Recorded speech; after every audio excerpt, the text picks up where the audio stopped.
Boa noite a todos. Que a paz de Jesus, nosso Mestre, nosso irmão maior, esteja entre nós, para que nesta noite possamos voltar o nosso entendimento, os nossos pensamentos, enfim, as nossas atenções, aquilo que a doutrina espírita nos transmite, a partir do Evangelho de Jesus, a partir da renovação que a própria doutrina espírita nos trouxe, atualizando esta mensagem do século XIX para os dias atuais.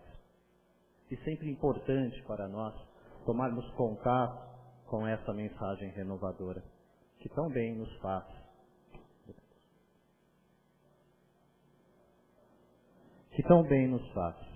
Que nos possibilita, enfim, nossa caminhada, na nossa rotina, no dia a dia, ter um roteiro, ter um farol, ter, enfim, uma bússola para guiar as nossas ações. No mundo como o de hoje, que bem sabemos quão perturbados são os caminhos que trilham muitos homens e acabamos, por vezes, nos deixando levar nas ondas do momento, caindo vibracionalmente, muitas vezes em condições a permitir que espíritos de baixa vibração também se aproximem e possam nos levar a desequilíbrios. Aqui está, sempre, a Casa Espírita de portas abertas, permitindo a cada um de nós a renovação mental no contato com o Evangelho de Jesus e nos ensinos da doutrina espírita.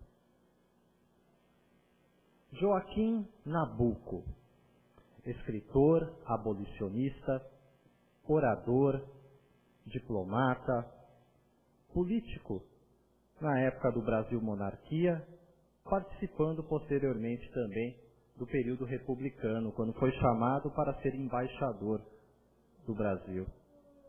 O texto que vou compartilhar com vocês a partir de agora tem 112 anos.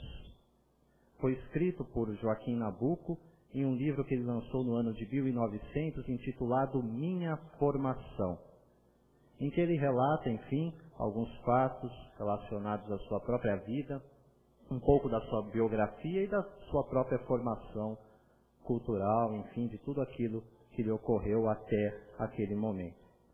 Joaquim Nabuco nos escreve o seguinte: o Brasil permanecerá por muito tempo tendo a escravidão como a sua característica nacional. Ela espalhou por nossas vastas solidões uma grande suavidade. Seu contato foi a primeira forma que recebeu a natureza virgem do país, e foi a que ele guardou.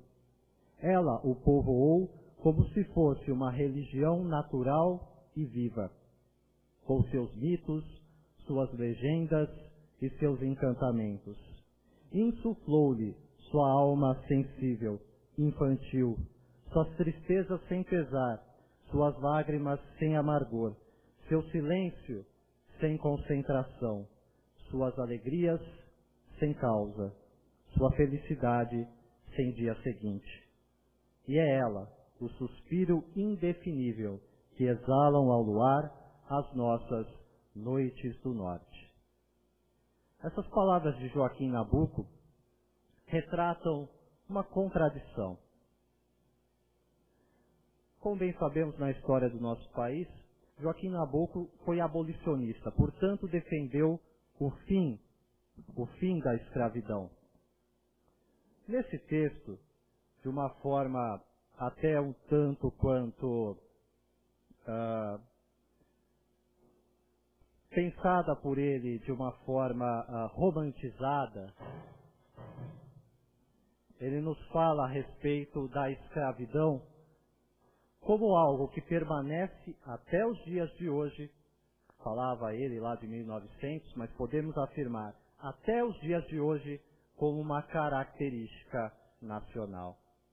Isso porque, ora, não houve a abolição da escravatura em 1888, não temos mais homens que estão sujeitos diretamente à propriedade uns dos outros? Poderíamos pensar assim. No entanto, a característica da escravidão e aquilo que ela trouxe para o nosso país, não nos deixou ainda. Naquilo que há de negativo e naquilo também, por incrível que pareça, que nos trouxe de positivo. Certa vez, questionaram em um daqueles programas conhecidos chamado Pinga Fogo, lá no começo dos anos 70, na extinta rede Tupi, televisão TV Tupi. E dentre algumas perguntas que faziam a Chico Xavier, presente em várias noites, respondendo aqueles questionamentos, um jornalista, de uma forma até um tanto quanto jocosa, perguntou para Chico Xavier por que, quando falavam a respeito de reencarnação, as pessoas que falavam a respeito de reencarnes, sempre diziam, ou foram reis, ou foram rainhas, ou foram imperadores, ou foram imperatrizes, ou foram senhores, foram homens ricos, notáveis. Ninguém, segundo o jornalista que perguntava para Chico Xavier, diz que foi pobre ou escravo. Chico Xavier, com aquele jeito todo peculiar que ele tinha de responder, disse mais ou menos nesses termos, que de fato a informação correspondia mais à realidade do que se possa imaginar. Porque aqueles que foram reis, imperadores, imperatrizes, enfim, homens de relevância social, é muito possível que ainda estivessem num plano como o nosso, de provas e de expiações. Porque basta olhar a história humana e perceberemos o quanto nos equivocamos no uso do poder, da riqueza, das distinções de ordem social. E se este nosso mundo ainda é o mundo em que somos constantemente avaliados através das provações, e é que ao mesmo tempo somos expostos às reparações necessárias pelos males cometidos no passado, é porque certamente revestimos muitas vezes essas personalidades sim, sem que isso traga para nós nenhum tipo de vaidade, nenhum tipo de orgulho, e sim um grande comprometimento pelos erros que certamente cometemos lá atrás. Chico Xavier, em resumo, diz, sim, muitos dos escravos não reencarnam mais, porque aproveitaram as oportunidades e hoje se encontram em planos mais evoluídos. Ora, se dizer, ser escravo, portanto, evolui o homem? Não a condição da escravidão, mas aquilo que o espírito pode aprender, sim, em humildade, em submissão, isto, sob o ponto de vista espiritual, pode e deve certamente ter auxiliado em muito espíritos que reencarnaram nesta condição. Não como uma condição por si mesma, porque ela, a escravidão, foi condenável em todos os países em que foi colocado, como uma forma de subjugar o homem, como sendo uma propriedade, uma coisa de um outro homem. Quando pensamos ou analisamos a própria história, e vemos que a própria espiritualidade nos aponta essa forma de enxergar as situações, não apenas sob o ponto de vista de ordem material, naquilo que causa um prejuízo imediato, mas naquilo que o espírito pode aprender com as situações, veremos que nós, nas mais variadas situações, na ordem social, econômica, nas profissões, na nossa vida familiar, na nossa vida de relação, estamos nos lugares certos, vivendo com as pessoas certas e tendo as provas a que fizemos por merecer. Alguns pensam a respeito disso e acreditam que devem se sentir culpados ou então que devem, de alguma forma, sentir que são merecedores de pena, porque sofrem, e muitas pessoas verdadeiramente sofrem na sua encarnação aqui sobre a Terra. O sofrimento por si só, é claro, não nos traz evolução. É preciso, dizem os espíritos, bem sofrer. Ora, Emerson, além de sofrer, você vem me dizer que nós devemos bem sofrer? Sim, porque isso significa dizer compreender o aprendizado, entender que nós precisamos passar por essas provas, por essas dificuldades. E para isso temos uma via toda especial, indicada pelo Cristo e renovada em seus aspectos de explicação e de entendimento pela doutrina espírita, que é a lei do amor. Ela, por si só, desenvolvendo este sentimento por excelência, nos faz conceber as coisas de um ponto mais elevado. Nos faz entender, nos faz compreender que todos nós, de uma forma ou de outra, estamos irmanados pelas mesmas condições. Se não temos as mesmas necessidades, se cada um de nós não temos os mesmos desejos, pelo menos nos irmanamos nessa condição. Somos filhos de um mesmo Criador e todos desejamos a felicidade. Por vezes buscamos essa felicidade por atalhos, por caminhos distintos, diferentes, muitas vezes equivocados, mas todos ansiamos, desejamos por estados melhores, mais felizes, mais aprimorados na nossa forma de viver, de conviver com as pessoas. A doutrina espírita nos diz que é possível sim a felicidade sobre a terra, mas desde que aprendamos que a felicidade é construída, acima de tudo, no nosso mundo íntimo, no nosso mundo pessoal, interior. Não será alguém ou alguma coisa que me fará feliz. Serei eu, aprendendo a lidar com minhas próprias limitações, entendendo que aqueles que me cercam são merecedores de tolerância, de indulgência e de perdão, como eu mesmo sou necessitado. Aprendemos a partir daí a entender um pouco mais sobre as pessoas e sobre nós mesmos. A imperfeição ainda nos caracteriza. Temos uma destinação. Essa destinação é a perfeição condizente à nossa relação como criaturas. Jamais igualaremos o Criador. Mas para atingi-la, não será no estalar de dedos, não será do dia para a noite, como se diz. A lei dos renascimentos nos fortalece na esperança de que vamos sim alcançar essa condição.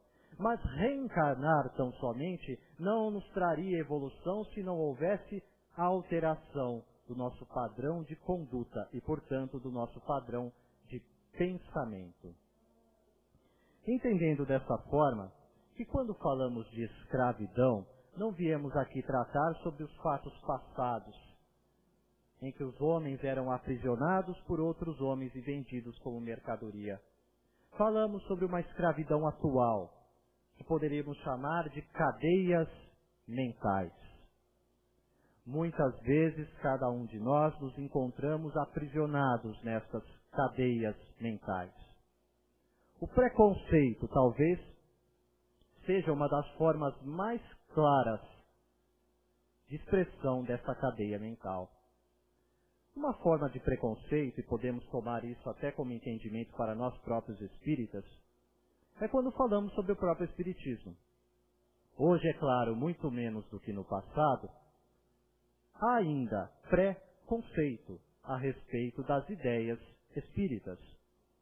Se perguntássemos, por exemplo, a um cético, e que ele fosse bem intencionado, ele diria: ora, o espiritismo é um conjunto de crenças, não acredita ele que seja uma filosofia, ou mesmo que sejam convicções, mas um conjunto de crenças que fala a respeito de reencarnação, de imortalidade da alma, da possibilidade de comunicação com os espíritos, fala sobre a existência de Deus. Mas, se ele fosse afeiçoado à ciência, diria: mas tudo isso sem comprovação científica. E respeitaríamos o ponto de vista, porque não é um ponto de vista dos espíritas. Se, no entanto, encontrássemos uma pessoa que tivesse aversão às ideias espíritas, mal terminaríamos de dizer a respeito daquilo que temos como princípios em nossa filosofia, e falaríamos, sim, sobre a diversidade dos mundos habitados, sobre a existência de Deus, falaríamos sobre a lei dos renascimentos, a reencarnação, a imortalidade da alma, a comunicabilidade com os espíritos, tudo isso. E mal terminaríamos de dizer, e alguém que tivesse aversão à doutrina espírita nos diria: ora, isso é coisa do demônio.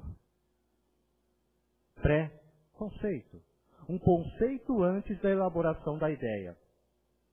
toda vez que temos um conceito anterior antes de fazer isto, saber do que se trata, elaborar a ideia, analisar o que se diz e aí formar uma opinião, se não fizemos isto antes, temos um pré-conceito. Ideia antes da formação da opinião. Quando trazemos isso para as nossas vidas, vamos ver que ainda fora das questões religiosas, das questões de filosofia, trazemos muitos desses padrões mentais para a nossa vida. Essas formas padrão podemos chamar de uma espécie de pensamento massificado. Quer dizer, a grande maioria das pessoas é quase que forçada a pensar da mesma forma, da mesma maneira, segundo esses mesmos padrões mentais. Vamos encontrar, por exemplo, dentro desses alguns padrões, os padrões da moda, os padrões da beleza. Pergunta em séculos passados qual era o padrão da mulher bela. Vamos ver que era totalmente diferente daquela que temos hoje. E, no entanto, pobres mulheres, vocês têm que se submeter àquela rotina, àquela forma de ser, de se vestir, aquelas formas que lhes são impostas. Porque se assim não for, vocês estão fora dos padrões e, portanto, não serão aceitas. Sob o ponto de vista moral, filosófico, espiritual, no que isto ajuda a dignificar a criatura humana? No que isso nos ajuda a progredir como espíritos imortais? No entanto, muitas vezes nos vemos nos submetendo a estes padrões mentais pré-conceituosos. E assim como tantas e tantas outras coisas, se eu não tiver na ordem material das coisas, este ou aquele bem, o último lançamento, antigamente os veículos se falavam, né? Eu tenho o carro do ano, hoje em dia não, é já o do ano que vem. Né? Sai o 2013, não quer o 2013, não quer mais o 2012. E se eu não tiver e o meu vizinho já tiver comprado, como eu sou infeliz? Padrões mentais, pré-conceituosos, que nos levam a pensar, a acreditar que devemos ser, pensar e agir da mesma forma, da mesma maneira. E voltamos lá a Joaquim Nabuco, em 1900, escrevendo a respeito da escravidão, dizendo que ela permanece como a característica principal do nosso país, e falava somente do nosso país. Não temos mais a escravidão da posse de um homem por um outro homem, mas temos sim essas cadeias mentais que ainda permanecem nos aprisionando e dificultando o nosso progresso, a nossa evolução.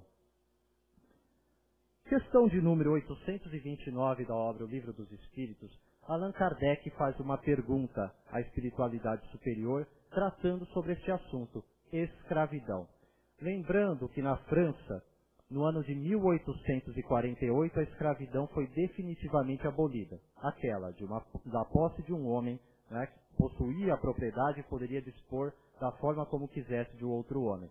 A obra O Livro dos Espíritos, que aliás fez aniversário na data de ontem, 18 de abril de 1857, ela foi lançada na sua primeira edição em Paris, na França, completando, portanto, ontem, 155 anos da sua primeira publicação. Nesta obra, quando Kardec, portanto, faz essa pergunta à espiritualidade, já em 1857, não existia mais a escravidão na França. No entanto, ainda assim, Kardec pergunta, indaga aos espíritos na questão de número 829. Há homens que sejam, por natureza, destinados a ser propriedade de outros homens? A resposta dos espíritos é a seguinte: toda a sujeição absoluta de um homem a outro homem é contrária à lei de Deus. A escravidão é um abuso da força e desaparecerá com o progresso, como desaparecerão pouco a pouco todos os abusos. Há uma pequena nota explicativa de Allan Kardec depois dessa resposta dos espíritos, que é a seguinte: a lei humana que consagra a escravidão é uma lei antinatural, visto que assemelha o homem ao animal e o degrada moral e fisicamente. A resposta, portanto, dos espíritos lá no século XIX foi algo que foi ter eco aqui do nosso país bem depois daquilo que ocorreu na França, quase aí 40 anos depois. No entanto, as cadeias mentais de que falamos, essa espécie de escravidão atual, que permanece ainda entre nós, não é desconhecida dos homens.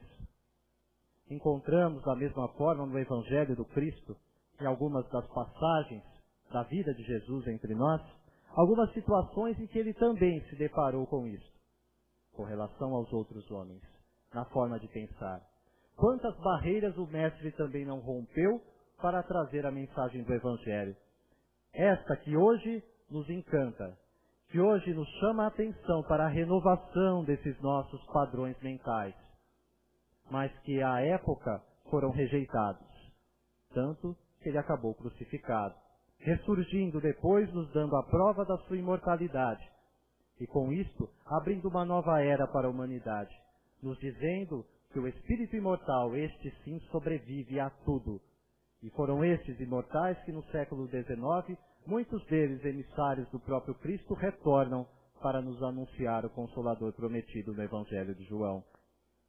E é no Evangelho de João, no capítulo de número 4, que encontramos uma dessas situações, em que Jesus conversa com a mulher da Samaria, a mulher samaritana. Já comentamos aqui em outra oportunidade a surpresa que a mulher teve só pelo fato de Jesus se dirigir à mulher da Samaria. Porque os homens não conversavam, não se dirigiam diretamente a mulheres que não fossem mulheres deles. E Jesus faz isso. Se aproxima do poço onde estava a mulher da Samaria, que ela estava ali tirando água para os seus, e Jesus lhe pede um pouco de água. E a surpresa dela diz exatamente isso. Mas como tu, sendo judeu, fala comigo que sou uma mulher samaritana? E Jesus começa a falar, começa a explicar algumas coisas para ela, e ela logo percebe que aquele homem era diferenciado. E chama de profeta. E lhe pede alguns esclarecimentos, já de ordem espiritual. Em um dado momento, ela pergunta a Jesus: ora, os samaritanos, nós acreditamos que devemos adorar Deus sobre o monte. Vocês, judeus, dizem que é no templo. Afinal, de que forma devemos adorá-lo? E Jesus responde: chegará a hora, o tempo, e a hora é agora, em que não adoraremos a Deus, nem sobre o monte, nem no templo. Porque Deus é Espírito, e importa que o adoremos em espírito e verdade. Jesus rompe a primeira barreira dos homens, que é a barreira da crença nesse ser superior, que por vários e vários séculos foi tão confundida. Primeiro os homens acreditavam em Deus como as manifestações da própria natureza. Olhavam o sol, olhavam a lua, observavam as consequências, aquilo que traziam os fenômenos da natureza, e chamavam estes fenômenos de deuses. Posteriormente, os homens foram desenvolvendo a forma de adorar a Deus. Porém, não deixaram de lado esses padrões que trazem um Deus extremamente humanizado e, portanto, imperfeito. E pensando dessa forma, vamos encontrar, já à época de Jesus, e entre os judeus, sim, a ideia de um Deus único. Mas que Deus era este? Era o Deus Senhor dos exércitos. Era um Deus vingativo, um Deus ciumento, que punia até a 5ª geração quem o desobedecesse. E pensando dessa forma, pensando dessa maneira, os homens se prendiam muito mais aos sacrifícios, aos rituais, às formas de se adorar a Deus do que a essência. Jesus toma uma outra rota, quebra o pré-conceito. Primeiro dizendo, Deus é Espírito, portanto não é aquele homem de longas barbas, sentado em seu trono, observando a humanidade e anotando os nossos pecados no grande livro da vida para o dia do julgamento final. Não, este não é o Deus de Jesus e não é o Deus da doutrina espírita, que o concebe como inteligência suprema, como causa primeira de todas as coisas. Deus é Espírito, afirma Jesus. Talvez seja este o momento, em todo o seu Evangelho, daquelas anotações dos evangelistas, em que Jesus define o Criador. Deus é Espírito. E importa que o adoremos dessa forma, em espírito e em verdade. Quer dizer, com toda a nossa alma, com todo o nosso entendimento, com tudo aquilo que existe de mais positivo, de mais real, de mais digno, de mais saudável em nós mesmos. É desta maneira que adoramos a Deus. Não é cumprindo obrigações religiosas. Não é pedindo intermediários para essa relação. É adorando a Deus em espírito e em verdade. Numa relação pessoal, nossa para com o Criador. Como um pai age com relação ao filho e como um filho se coloca diante de seu pai. É esse Deus, Pai, que Jesus nos apresenta e que a doutrina espírita confirma. No mesmo Evangelho de João, agora já no capítulo de número 8, vamos encontrar Jesus mais uma vez enfrentando mais uma cadeia mental, quebrando mais um padrão da época. Trazem à presença do Mestre uma mulher. E relata o evangelista João, que esta era a mulher adúltera. Havia adulterado. E o que dizia a lei de Moisés? A mulher adúltera deve ser apedrejada em praça pública. Ali está a mulher, diante de Jesus e de todos aqueles que a cercavam. E maliciosamente, porque essa era a intenção, colocar Jesus em uma situação de dificuldade, lhe dizem, ora, como pensando, né? Você fala a respeito de amor, de caridade. A nossa lei, a de Moisés, que tu dizes respeitar, afirma que a mulher deve ser apedrejada. E aí pergunta ao mestre, a nossa lei manda que faça isto. O que tu dizes? Jesus, num primeiro momento, não age, não fala, não retorna à pergunta. Agacha-se e começa a escrever na areia. Há aqueles que dizem que Jesus escrevia ali algumas das faltas dos homens, alguns dos nossos sentimentos que ainda nos pegam, o egoísmo, a vaidade, o orgulho, todas as imperfeições humanas ou algumas delas. O fato que ao se deparar com essa situação, Jesus nos traz a conhecida sentença, aquele que estiver sem pecado, pois, que atire a primeira pedra. Não é o que a lei manda? Moisés não pede para que se apedreje a mulher que foi encontrada em adultério? Quem tiver sem pecado, atire a primeira pedra. Os homens, ao ouvir Jesus falar aquilo, pouco a pouco, um a um, vão deixando o local. Jesus ergue a cabeça, observa aquilo que está ao seu redor, e só a mulher, de pé ainda, está à sua frente. E ele pergunta à mulher, onde estão aqueles que te acusavam? A mulher responde assustada, foram todos embora. Pois tu também vás, e não peques mais. Jesus, portanto, quebra um padrão mental, porque aquilo que estava massificado era que deveríamos resolver a questão através da violência, através da morte, do apedrejamento, da humilhação. Foi isto que os homens aprenderam ao longo dos séculos. Jesus tomou um outro caminho, o caminho da consciência. Sem pecado, atire a primeira pedra. chama por aquilo que os homens ainda aprendem, cada um de nós, a desenvolver, que é onde, dizem os Espíritos, estão escritas as leis de Deus em nossa consciência.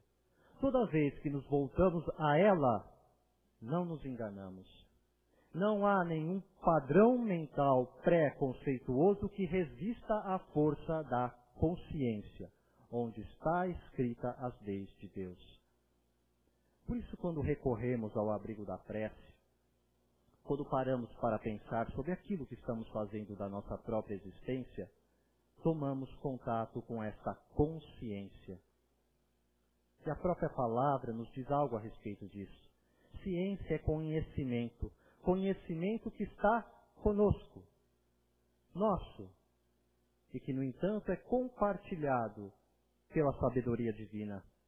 Somos herdeiros da própria criação, criaturas do Senhor da vida, de Deus, e, portanto, trazemos inscritas em nossa própria consciência o verdadeiro aspecto, a verdadeira realidade dessa lei do amor. Quando nos voltamos a ela, repetimos, jamais nos enganamos. Por fim, encontraremos, já no Evangelho de Mateus, lá no capítulo de número 22, uma terceira situação em que Jesus novamente quebra um padrão mental. E aí, mais uma vez, e como os homens o tentavam, percebam, todo aquele que se coloca de uma forma diferenciada, e o espírita que leva a doutrina a sério, se prepare para isto. E não falamos isso num sentido de causar temor às pessoas, não vão dizer, eu não quero ser espírita então. Mas o fato é este: toda vez que nos colocamos para viver a realidade de ordem espiritual, quebramos padrões. Nós, por muitas vezes, quando nos posicionamos dessa maneira, os homens vão contra, porque não é dessa maneira que aprendemos. Aprendemos o espírito da força, e não a força do espírito. No capítulo de número 22, Mateus descreve a situação em que os homens levam uma moeda para Jesus. Qual era a intenção? Mais uma vez pegar Jesus em alguma palavra. Porque era a questão do tributo que estava em jogo. E de fato se cobravam altos tributos naquela época. Se Jesus respondesse à pergunta que fizeram os homens, se deveriam pagar o tributo a César, se ele respondesse que não, o Império Romano o acusaria de subversão. Se ele respondesse que sim, o acusariam de traidor dos judeus. Ora, os romeus nos usurpam e você pede para pagar o tributo? A intenção era esta. Mas como Jesus era especial, a genialidade do Cristo pede para que o homem lhe apresente, portanto, a moeda. E é o que ele faz. Jesus novamente faz uma pergunta. E percebam, toda vez que pegar um evangelho e ler as sentenças que ali estão, o quanto Jesus perguntava. E por que perguntava? Se ele somente falasse, os homens pouco parariam para pensar. A pergunta nos leva ao questionamento. Nos faz voltar àquilo que está sendo perguntado, à reflexão. Jesus pergunta, portanto, de quem é a inscrição que está na moeda? E o homem responde, é de César. Portanto, conhecida a resposta do mestre, a César o que é de César, a Deus o que é de Deus. Como devemos aprender isto? Não é algo que ficou aprisionado há 20 séculos atrás. Está aqui conosco. A César o que é de César, a Deus o que é de Deus. Buscar este equilíbrio. Somos espíritos, sim, encarnados, vivendo uma vida material, necessitados, portanto, de coisas materiais. Para isso trabalhamos. E tudo aquilo que conseguimos pelo nosso esforço pessoal é sim merecedor. É sim digno. No entanto, Ele é nosso Deus, se César é a nossa referência, algo está errado. Porque somos espíritos. E o espírito não é matéria. O espírito não é mortalidade. O espírito não é imperfeição. O espírito é vida. E o que é vida não é transitório, é permanente. Tudo aquilo, portanto, que eleva a consciência do homem para além das questões materiais, vivendo, no entanto, dentro delas, aponta o caminho que o Mestre nos disse ao dizer: a César o que é de César, a Deus o que é de Deus. Rompendo, nessa terceira situação, mais um padrão mental pré-conceituoso. A intenção era qual? Criar primeiro uma situação para o Mestre, mas ao mesmo tempo falar sobre algo que afligia sim a eles, o pagamento dos tributos. Mas a ideia revoltosa de se voltar contra simplesmente, sem agir para construir algo diferente. Jesus aponta neste caminho. Se queremos modificar aquilo que entendemos como incorreto, sejamos o exemplo daquilo que desejamos como transformação. O Cristo foi isso enquanto esteve entre nós. E é Ele o modelo e o guia para a humanidade nos dias atuais. A doutrina espírita, ao nos apontar, portanto, que a escravidão foi uma lei antinatural, nos aponta que qualquer tipo de escravidão, dentro inclusive destes padrões mentais pré-concebidos e pré-conceituosos, uma forma de escravidão também é antinatural, portanto não pertence às leis divinas. E cabe a nós rompermos com tudo isto, sobressaindo aquilo que diz respeito à nossa alma, ao nosso espírito, em detrimento a tudo aquilo que o prejudica, o amesquinha, o materializa. Paulo, o apóstolo, talvez tenha sido aquele que à época, ou mais próximo da época de Cristo, melhor tenha compreendido isto.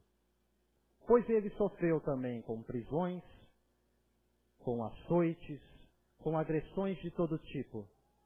Fora buscado na estrada de Damasco pelo próprio Jesus. E Jesus já previa isto, quando disse a Ananias, que depois foi curá-lo da cegueira, após cair do cavalo, ao ter uma visão de Jesus na estrada de Damasco. O Espírito, Jesus, diz a Ananias: este homem é para mim um vaso escolhido, e mostrarei o quanto deve sofrer em meu nome. E foi o que ocorreu com Saulo, depois convertido em Paulo, Paulo de Tarso. Na carta a Timóteo, que foi um dos discípulos de Paulo, na segunda carta a Timóteo, vamos encontrar lá um versículo. Este versículo é o de número 11. Podem buscar lá a segunda carta de Timóteo, um versículo de número 11, em que há um aparente lamento de Paulo, em que ele escreve, ou pede para escrever, muitas dessas cartas de Paulo, ele ditava.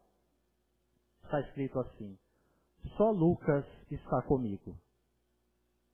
É uma afirmação que pode parecer um lamento, mas que na verdade é uma constatação consciente de Paulo já no final da sua existência. Bem sabemos que ele faleceu, segundo os estudiosos, historiadores cristãos, por volta do fim do ano 60 já da era cristã. Morrera decapitado em Roma. Mas antes disso, ele se encontra nessa condição. Ele descreve, antes de chegar nesse versículo, vários dos seus amigos cristãos que o foram deixando ao longo da caminhada. E lá no versículo 11 afirma: só Lucas está comigo. O evangelista Lucas, o apóstolo Lucas, seu discípulo. Ao afirmar isso, relembra o próprio Cristo, o próprio Mestre, que também viu todos os seus discípulos se afugentarem, e ao pé da cruz, somente João. E com isto, Paulo, no fim da vida, vem confirmar essa realidade, compreendendo que a libertação do homem não se dá em grupo. A libertação do homem é individual e, portanto, intransferível. Podemos ter, sim, amigos fiéis ao nosso lado. Como ele, só Lucas está comigo. Mas mais do que isso, ele compreendia a realidade ao chegar ao final da sua existência e ao afirmar que agora não era ele quem vivia, mas era Cristo quem vivia nele.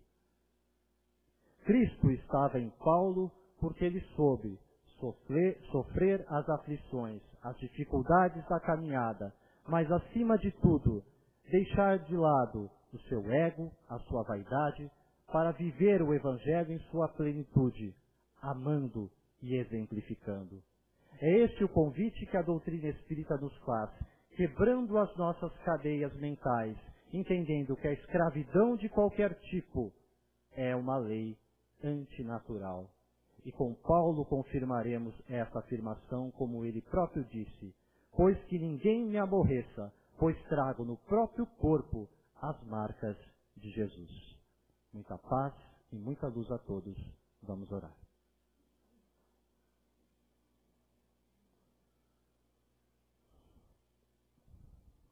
Mantendo a tranquilidade e a harmonia deste ambiente, abençoado pelas forças espirituais, pelo plano maior,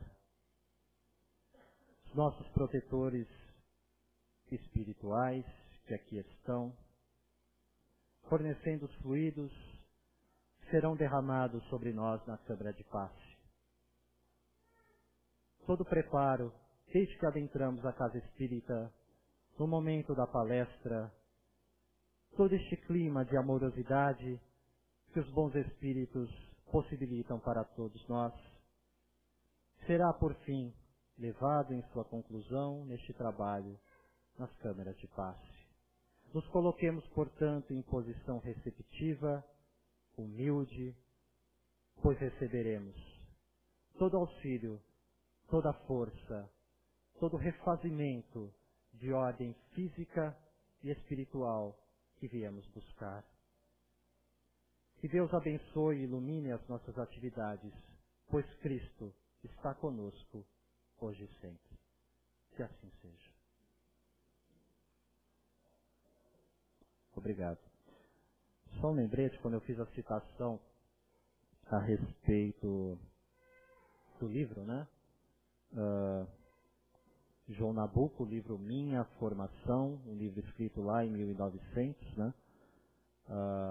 Quem sabemos, João Nabuco não era espírita, mas, no entanto, aqueles que desejarem pesquisar um pouco a respeito deste homem, perceberão o quanto há todo um movimento, à época, de ideias voltadas à liberdade, à dignificação da pessoa humana, do qual ele, Rui Barbosa, em nosso país, por isso é importante conhecermos um pouco da história e dos grandes homens que tivemos aqui em nosso país, vamos perceber o quanto se identificavam, as ideias que eles divulgavam com aquilo que viemos aprender na doutrina espírita. Por isso, entender um pouco da vida desses grandes espíritos que reencarnam aqui sobre a Terra nos possibilita também nos aproximar mais da doutrina espírita, pois aprendemos em tudo aquilo que diz respeito ao progresso e evolução dos homens. Lembrando, Livro dos Espíritos, 155 anos na data de ontem completados, e que seja para nós sempre um livro de consulta e referência, pois aqui encontramos sim a genuína doutrina dos Espíritos. Obrigado.